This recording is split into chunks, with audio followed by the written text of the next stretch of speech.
ఈ ప్రత్యేకంగా ఈ చంద్రగ్రహణం వల్ల రాజకీయ నాయకులకు వచ్చిన అరిష్టం ఏం లేదు. కానీ అందరూ మర్చిపోయిన సంగతి ఇంకోటి ఏంటంటే, ఈ నెలలోనే 21వ తారీఖున మళ్ళీ సూర్యగ్రహణం ఏర్పడుతుంది. ఆ సూర్యగ్రహణం మన భారతదేశంలో కనిపించదు. అది అంటార్కిటికా అండ్ ఆస్ట్రేలియా, అమెరికా, దక్షిణ అమెరికా ఈ ప్రాంతాల మీద దాని ప్రభావం ఉంటుంది. అందువల్ల దాన్ని మనకి భారతదేశంలో కనిపించదు కనుక దాన్ని లెక్కలోకి తీసుకోలేదు. కానీ ఏ గ్రహణ ప్రభావం అయినా అన్ని భూమండలం మీద అంతా ఉంటుంది. కొన్ని చోట్ల ఎక్కువ, కొన్ని చోట్ల తక్కువగా ఉంటుంది. అయితే ఒకే మాసంలో 2 గ్రహణాలు ఏర్పడితే దానివల్ల మాత్రం కొంచెం అరిష్టం జరుగుతుంది. దానికి ఏం చెప్పారంటే శాస్త్రంలో, ఏకమాసిన్ యద్యేకస్మిన్ మాసే గ్రహణం రవిసోమయోస్తదా స్వబలక్షోభై సంఖ్యాయమయ అతిశస్త్రకోపశ్చ అని చెప్పారు. ఏకస్మిన్ మాసే ఒకే మాసంలో కానీ రవి సోమయ సూర్యచంద్రులకు రెండిటికి గ్రహణాలు ఏర్పడితే స్వబలక్షోభై మన బలానికి క్షోభం అంటే మన సైన్యానికి క్షోభం వస్తుంది. సంక్షయమాయాన్ అతిశస్త్రకోపశ్చ అంటే సైన్యానికి సంబంధించిన నాశనం, అంటే సైన్యం తగ్గడం అంటే యుద్ధ భయం రావటం, విద్రోహం జరగడం, లేదా అస్త్రాల ప్రయోగం వల్ల ఎక్కువగా నాశనం జరగడం అనేది ఉన్నదన్నమాట. ఇప్పుడు మనం అంతా చూస్తూనే ఉన్నాం, ప్రపంచవ్యాప్తంగా ఎక్కడో చోట యుద్ధ భయం నెలకొనే ఉన్నది. నెలకో చోట ఎక్కడో చోట ఈ ప్రపంచ దేశాల్లో కొన్ని దేశాల మధ్య యుద్ధాలు జరుగుతున్నాయి. అవి ఈ విశ్వాసనామ సంవత్సర ఫలితం వల్ల కొన్ని జరుగుతుంటే ఈ గ్రహణం వల్ల ఇంకొంచెం జరుగుతున్నాయి. ప్రస్తుతం ఈ పరిస్థితి చూసుకుంటే ఈ భాద్రపద మాసంలోనే 2 గ్రహణాలు ఏర్పడటం వల్ల ఈ చెప్పిన దేశాలు మళ్ళీ మరింత యుద్ధ భయాల్లోకి వెళ్ళి యుద్ధాలు వచ్చే పరిస్థితి ఉంది. అదేవిధంగా అక్కడ ఉన్న రాజకీయ నాయకులకు కూడా కొన్ని అరిష్టాలు జరిగే అవకాశం ఉంది. ఇది ముఖ్యంగా అంటార్కిటికా, ఆస్ట్రేలియా అండ్ అమెరికా ఆ ప్రదేశాల్లో చెప్పారు కనుక ఆ దేశ నాయకులు మళ్ళీ యుద్ధాల్లోకి వెళ్ళడం కానీ ప్రేరేపించడం కానీ దానివల్ల వారు నష్టపడటం, భంగపడటం కానీ జరుగుతుంది. అయితే ఈ గ్రహణ సమయంలో మంత్ర జపాలు చేసుకోవాలనే శాస్త్రాలు చెప్తున్నాయి. అయితే ఎలా చేసుకోవాలి ఈ మంత్ర జపాలు అనేది?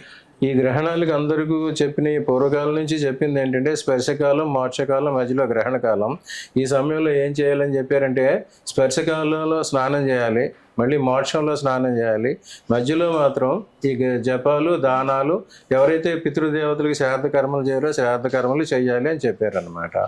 ఈ గ్రహణ సమయం అనేది పర్వ సమయం అంటారు. ఇది ఎలాగైతే సూర్య సంక్రమణం జరుగుతుందో, సంక్రాంతి అటువంటి పర్వదినాలు, శివరాత్రి వంటి పర్వదినాలు, విషువత్తులు అనే పర్వదినాల్లో ఇటువంటి కార్యక్రమాలు చేస్తే వాటి వల్ల ఫలితం ఎక్కువగా ఉంటుందని చెప్పారు. అదేవిధంగా ఇప్పుడు ఈ గ్రహణ సమయంలో సూర్యచంద్రుల ప్రభావం తగ్గి రాహుకేతుల ప్రభావం ఎక్కువగా ఉంటుంది. ఈ రాహుకేతువులు మంత్రశాస్త్రానికి కారకులు అన్నమాట. అందుకు ఎవరైనా ఈ సమయంలో మంత్రజపాలు చేసుకుంటే అవి ఎక్కువ ఫలితాలు ఇస్తాయి.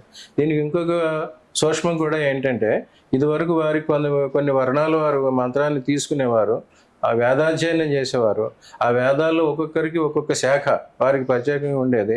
ఆ శాఖని వాళ్ళు పునశ్చరణ చేసుకోవాలి. అలాగే ఎవరైతే గురువు నుంచి మంత్రోపదేశం పొంది దాన్ని సాధన చేస్తున్నారో వాళ్ళు దీన్నంతా పర్టికులర్గా చేయాలన్నమాట. ఈ సాధన చేసేది కూడా వారికి ఇచ్చిన మంత్రానికి 4 రెట్లు చేయాలని చెప్పారనమాట. ఎవరైనా ఒకరికి నమశివాయ అనే మంత్రాన్ని ఉపదేశించి వారిని సాధన చేస్తుంటే ఆ నమశివ మంత్రాన్ని 4 రెట్లు, నమశివాయ ఓం నమశివాయ అనే మంత్రంలో 6 అక్షరాలు ఉంటాయి.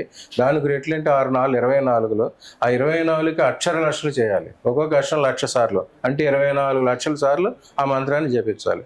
అదంతా ఈ కాలంలో సాధ్యమయ్యే పనేనా? కాదు. ఇంకా ఆ సమయంలో చేయాల్సింది ఏంటంటే వారి గృహదైవాన్ని, కులదైవాన్ని, ఇష్టదైవాన్ని స్మరించుకుంటూ వారికి చేతనైన ప్రార్థనలు చేసుకుంటూ ఉంటే సరిపోతుంది. అది గ్రహణ సమయంలో చేసేది. ఇక గ్రహణ సమయంలో భోజనాలు కానీ, నిత్యకృత్యాలు కానీ అటువంటివి కూడా చేయొద్దని చెప్పారు. వాటికి తగిన జాగ్రత్తలు తీసుకోవాలి. ఇక గ్రహణం మోక్షం అయిపోయిన సమయంలో స్నానం చేసిన తర్వాత దానాలు ఇవ్వమని చెప్పారు. అస్సలు చేయకూడని పనులు ఏంటి గురువుగారు? ఈ గ్రహణ సమయంలో భోజనాలు చేయరాదు, అస్సలు కాలకృత్యాలు తీర్చుకోరాదు, నిద్రపోరాదు. కానీ ఇప్పుడు వచ్చే గ్రహణమే రాత్రి సమయంలో వస్తుంది కనుక అందరూ తప్పనిసరిగా నిద్రపోతూనే ఉంటారు. దానివల్ల లేదు అలా అన్నమాట. ఈ అన్ని జాగ్రత్తలు ఈ కాలంలో తీసుకునే కావు. అందుకు పరిహారంగా తర్వాత గ్రహణ సమయంలో మెలకుగా ఉన్నవారు వారి దైవారాధన ఏదైతే వారికి ఆరాధన ఉందో ఆ దైవారాధన చేసుకుంటే సరిపోతుంది. ఆ తర్వాత గ్రహణం విడిపోయిన తర్వాత అయినా ఈ గ్రహణ ప్రభావం అనేది 40 రోజుల వరకు ఉంటుంది. కనుక ఇప్పుడు మనం ఏ రాశిలో చెప్పాము, ఇప్పుడు కుంభరాశిలో ఏర్పడుతుంది, శతభిష నక్షత్రం ఏర్పడుతుంది. ఇంకా ఫర్దర్గా చూసుకుంటే దీనిలో సూక్ష్మం ఏంటంటే ఎవరికైతే జన్మరాశి కుంభరాశి లేదా జన్మలగ్నం కుంభలగ్నం అయితే వారు ఎక్కువ జాగ్రత్తలు తీసుకోవాలి.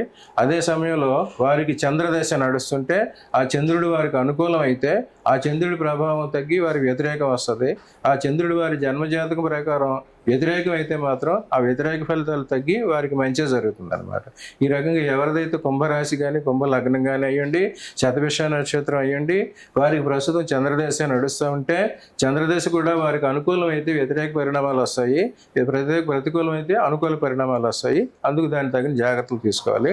ఇంకో విషయం ఏంటంటే ఈ చంద్రగ్రహణాల ఏ గ్రహణ ప్రభావం అయినా ఎక్కువగా వాహన ప్రమాదాలు కలుగజేస్తుంది. అందుకు ఈ పర్టికులర్గా ఈ రాశుల వారు, ఈ లగ్నం వారు, ఈ నక్షత్రాల వారు, చంద్రదశ నడుస్తున్న వారు మాత్రం ప్రయాణాల్లో చాలా జాగ్రత్తగా ఉంటే వారికి ఎటువంటి దుష్పరిమాణాలు రావు. ఎవరికైనా ఇటువంటి ఇబ్బందులు ఉన్నాయి తప్పనిసరిగా ప్రయాణాలు చేయదలుచుకున్న వారు ఈ గ్రహణం అయిపోయిన తర్వాత 24 గంటల్లో ఆ శివాలయానికి వెళ్ళి అభిషేకం చేయించుకోవటం, అక్కడ వారికి దానాలు ఇచ్చి వారికి కావలసిన పరిహారాలు పొందితే అందరికీ మంచి జరుగుతుంది. రైట్. సో చూసారు కదా మిత్రులారా, సో మీకు ఈ గ్రహణం తర్వాత మీ లైఫ్లో జరిగే ఎలాంటి పరిణామాలకైనా చక్కటి పరిష్కారం పొందాలనుకుంటే వెంటనే కింద స్క్రోల్ అవుతున్న నెంబర్కి కాల్ చేయండి. అమరావ్ కశ్యప్ గారు ఒక చక్కటి పరిష్కారం ఫోన్ లైన్ ద్వారా కానీ అపాయింట్మెంట్ త్రూ డైరెక్ట్గా కానీ చక్కటి పరిష్కారం అందిస్తారు. హలో, తెలుగు రాజ్యం ఛానల్ చూస్తున్నారా? సామాజిక రాజకీయ జీవన చిత్రణే తెలుగు రాజ్యం. అతిశయోక్తులు అసత్యాలు ఉండవు.